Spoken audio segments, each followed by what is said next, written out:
ছোটবেলায় আমরা শুনতাম ডুমুর ফল খেলে নাকি মানুষ পাগল হয়ে যায়। আপনারা শুনছেন?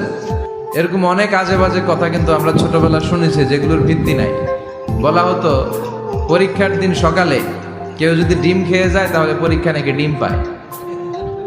এটা ভুয়া কথা, ডাহা মিথ্যা। আমি সব সময় ফাইনাল পরীক্ষার দিন সকালে ডিম খেয়ে যেতাম আর পরীক্ষা দিয়ে ফার্স্ট হয়ে যেতাম। এজন্য ডিম খেয়ে গেলে কেউ ডিম পায় না। আমরা বিশ্বাস করি খাইরিহি ওয়া শাররিহি মিনাল্লাহি, ভালো হোক মন্দ হোক করে কে?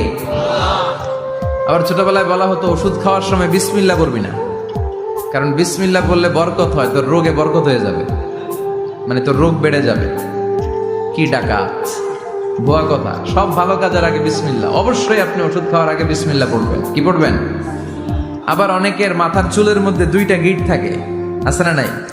2 গিঁট থাকলে কয় তোর 2 বিয়া, 3 গিঁট থাকলে 3 বিয়া, গিঁট নাই কয় তোর বিয়া নাই, আছে না নাই? এগুলো মুসলমান বিশ্বাস করতে পারে? মুসলমান বিশ্বাস করে একজনকে, তিনি কে? অনেক স্বামী হার্ট অ্যাটাক করে স্ত্রীর কারণে, জানেন? ঠিক কিনা? ওই কয় ঠিক, সবাই ভুক্তভোগী। কমন পড়ে গেছে। কানের কাছে এসে বেশি বেশি ঘ্যান ঘ্যান করেন না। ঘরে ঢুকলে চাল নাই, ডাল নাই, এটা লাগবে ওইটা লাগবে, ছেলের ওইটা লাগবে। আস্তে আস্তে 2 পক্ষরেই বললাম, স্বামীরাও সালাম দিবেন, স্ত্রীরাও দিবেন। সালাম মানে শান্তি, তো ঘরটারে শান্তি দিয়ে ভরে দিবে কে? যারা সিরিয়াল দেখে, সিরিয়াল দেখার প্যারা আছে না একটা? 9টায় সিরিয়াল শুরু হবে, 8:30 থেকে প্যারা ওঠে। কথা কন, আমার সিরিয়াল শেষ হয়ে গেল, সব কাজ বাদ দে, তাড়াতাড়ি টিভির সামনে বস, আছে না নাই? আরবিয়ানরা আরবিতে বললে ইন্ডিয়ানরা বুঝে না, ইন্ডিয়ানরা হিন্দিতে বললে ইংরেজরা বুঝে না, চাইনিজরা মান্ডারিনে বললে কেউ বুঝে না। চিয়াং ফিয়াং চিয়াং, এগুলো হচ্ছে চাইনিজ ভাষা।